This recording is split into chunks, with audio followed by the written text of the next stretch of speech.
ई जुल्मी जमाना सितम के तनो ढाई न कबहू ए दुनिया से मोहब्बत उड़ाई।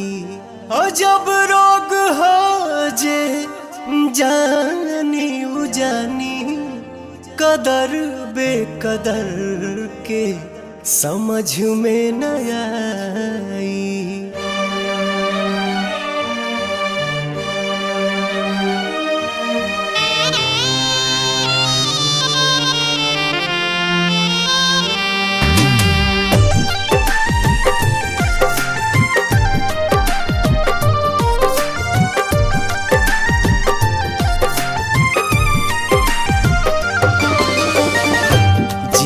मरे के संग खैली कसम संग ही सहे के रहे सारा सितम।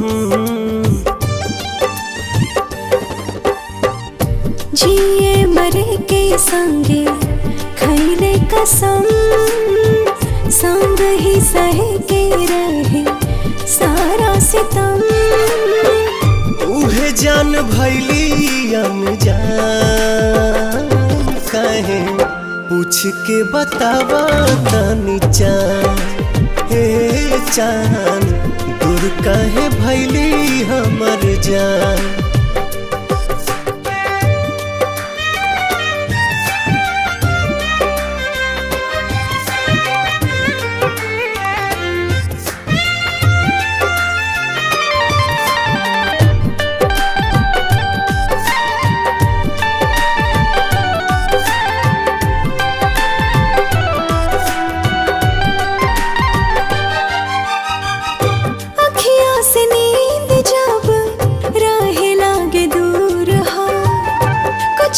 जरूर हाला नैन के कसूर हो। हाँ, काहे के प्रीतिया बनौले भगवान हो। प्रेमी सतावल जाला बाटे परमान हो। ना जाने कैसन बा दिल के जरूरत हो। हर पल निहारेला उनके ही सूरत हो। टूट गइल सारा अरमान काहे पूछ के बतावा तनी चान। हे चान दूर काहे भैली हमर जान।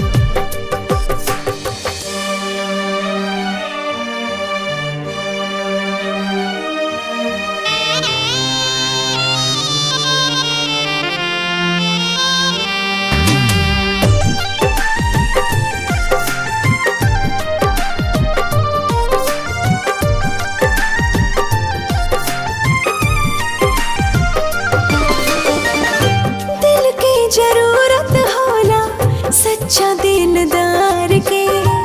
बड़ा हार जाए तू ता बुझला न प्यार के। फिर ना दोबारा कबो हो पाई प्यार हो। बसल बसावल दुनिया भइल उजार हो। सपनों में ना सोचनी ऐसन कब होई।